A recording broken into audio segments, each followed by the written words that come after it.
first Africans in the Americas were not slaves. Black sailors, soldiers, servants, and settlers arrived in the Americas in the 15th century, along with the earliest Europeans. For instance, Juan Las Canarias was a free black sailor who served on Columbus's flagship, the Santa Maria, during the first transatlantic voyage in 1492. These first black colonists were from Spain rather than Africa and were known as Ladinos. People of African heritage were always a part of the colonial experience in the southeastern U.S. In Spanish Florida, African people had been a part of the colony of St. Augustine since its establishment in 1565. They came from the Caribbean and South America, as well as from Africa. Most African Floridians lived in St. Augustine, scattered throughout the town. They were both free and unfree, and probably made up about 10% of the town's overall population. The two European powers who settled most of North America's southeastern region were in constant struggle over control of the land between South Carolina and Florida. During the 16th century, Spain considered Florida, La Florida, to extend from the Keys all the way up to the Chesapeake Bay and west to the Mississippi River. That was Florida. And it was Spanish territory, and they did not want any of the other European nations trying to colonize it or explore it or exploit it. American Indians, who were the original inhabitants of the area, also fought to retain or regain their occupied lands. Africans in the Americas against their will were often caught in the middle of this international rivalry. In 1686, the Spaniards in St. Augustine began to spread the word that escaped slaves would be given religious sanctuary in Spanish Florida. Word of the Spanish policy spread rapidly among the black populations of the Carolinas, and the number of escapees to Florida steadily increased. In the turbulent frontier society of 18th century colonial southeastern North America, African slaves created opportunities to gain their freedom. You have to imagine someone taking advantage of the first opportunity, whether it be a fire, an accidental fire, whether it be the master or the overseer getting sick, or whether it be another Native American uprising. Whatever the case may be, to which we often call now an opportunistic revolt, I can imagine slaves utilizing. It is a part of U.S. history that's just not well known. The first underground railroad runs south. It runs south to St. Augustine, not north. The first recorded group of fugitives arrived in St. Augustine in 1687 and included 8 men, 2 women, and a nursing child. The policy of giving religious sanctuary to escaped slaves was Spanish Florida's creative solution to a number of local problems. Welcoming the refugees served to strike an economic blow at the English colonies, while at the same time aiding skilled workers and Catholic converts to the Spanish colonies. Formal legal sanctions for this policy came in 1693, when King Charles II of Spain issued a royal proclamation on the status of runaways to Florida, giving liberty to all, the men as well as the women, so that by their example and by liberty, they will do the same. If you were enslaved on an English plantation, if you could make it to Spanish territory, you would be given your freedom, with the provision that you join the militia, became Catholic, and provided some service. By 1738, more than 100 African fugitives had reached St. Augustine. In that year, the Spanish government established the fort and community of Gracia Real de Santa Teresa de Mose, about 2 miles north of the town. I think something truly remarkable happens in that a sense of community begins to grow. There were 38 households of men, women, and children at the Mose community. Fort Mose and the town of Mose were not just an isolated place on the frontier. They immersed themselves into Spanish culture. They were connected regularly with St. Augustine. They not only immerse themselves, but they can actually thrive. All of the inhabitants of Mose were Catholic and received instruction in that faith. There was a church in the town, made of boards and thatch, and a resident missionary priest. The people of Mose were baptized, married, and buried in St. Augustine. However, where the cathedral was located, a few objects that may have been related to religious life were excavated at the Fort Mose site. The people at Mose came from a variety of West African areas. And the Spaniards recorded everything they could, particularly when people were baptized or converted, and they would record their origins in Africa. So we know where in Africa the individuals who lived at Mose came from, and it was a range of Congo, Caravali, Mandingo, Igbo, and others. Upon their arrival in St. Augustine, many of the male fugitives from the Carolinas were made members of the Spanish slave militia, and in 1738 they formed a free black company. Having escaped from Carolina, these African Americans knew the region well and would fight to the death if their former English masters invaded from the north. The captain of the Mose militia was Francisco Menendez, who had first been appointed captain of the St. Augustine slave militia in 1726. Like other Mose officers, Menendez was an escaped slave. Fort Mose quickly came to represent freedom to countless African Americans in South Carolina. In September 1739, black workers at Stono, near Charleston, launched the largest slave uprising in the history of North American colonies. Scores of armed slaves joined forces and began marching toward Florida and possible freedom before a white militia crushed the revolt. After the Stono Rebellion of 1739, authorities in Charleston blamed the Spanish for helping to incite the uprising. Mose was one of a number of frontier outposts constructed during the 18th century.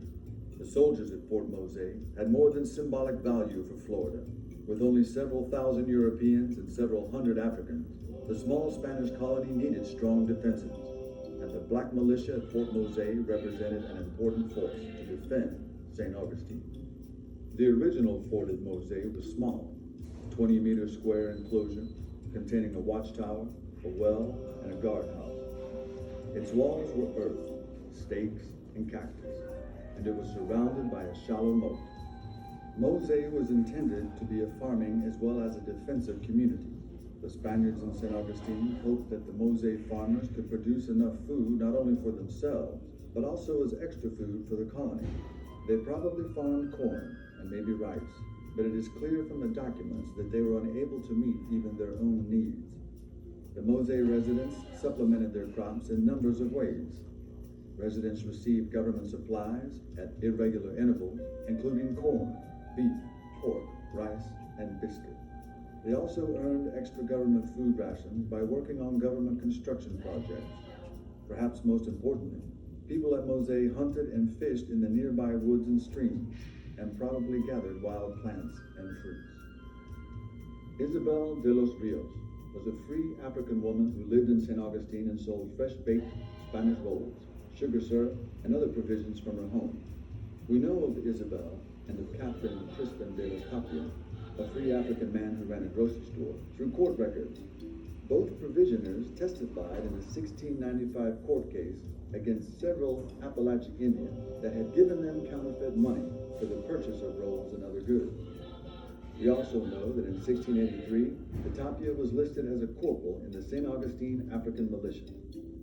Juan Marino was a 46-year-old free African blacksmith who came to St. Augustine from Havana as a convict in 1675.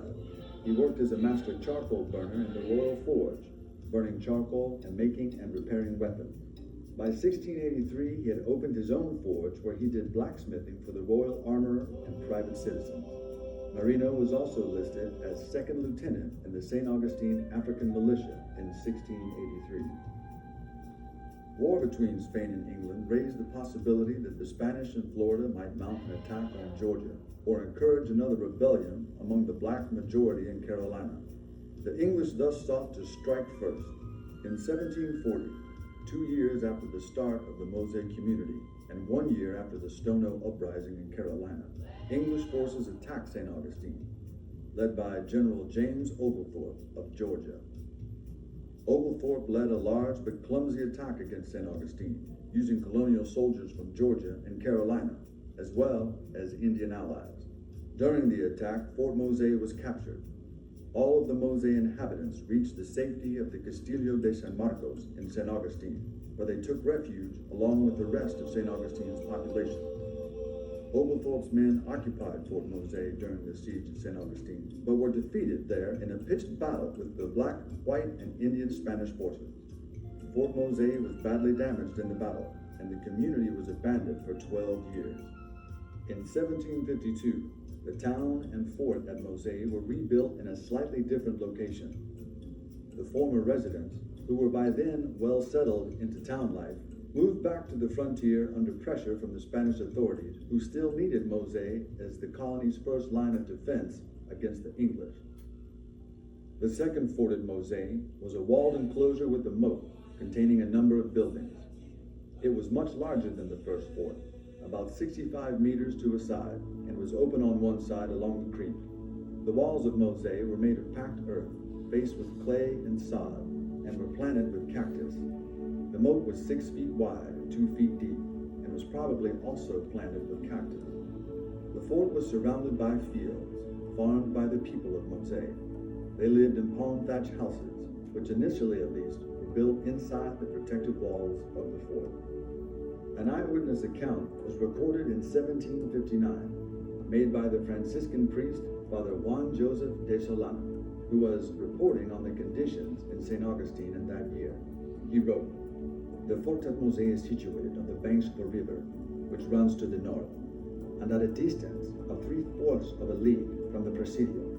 The part that faces the river has no protection of defense whatsoever, and is formed by 2 small bastions, which look landward, on which are mounted 2 4-pound cannons, and 6 swivel guns divided among them. The earthwork embankment is covered with thorns, and the moat is 3 feet wide and 2 feet deep. The housing which it includes are some huts of thatch. The chapel is 10 barras long and 6 wide. The walls which are under construction are made of wood, and the scarcity, which is finished and in which the priest lives, is a very small room and serves as the chapel of the fort." More than 150 years after its abandonment, Fort Mose was buried from history on a remote island in the Florida marsh. It has required the combined efforts of many different scientists, historians, and legislators to rediscover Mose and bring to light a long-lost and little-known chapter of our colonial past. The second Fort Mose, built in 1752 and abandoned in 1763, was rediscovered by a combined study of aerial photographs, old maps, and archaeological remains. First, modern aerial photographs and 18th century maps were printed at the same scale. When they were overlaid, the fort fell on what is today a small island in the marsh. Archaeologists, led by Kathleen Deegan, then began to study the island. They created a contour map of the site, which shows slight rises and depressions in the ground that cannot be seen by the eye alone. Such differences in elevation show where the past human activity took place. The contour map showed clearly where the walls of the fort had been. It also showed that one corner of the fort had been destroyed by a tidal creek. Archaeologists used the contour map in conjunction with the historic maps of the site to guide their excavations.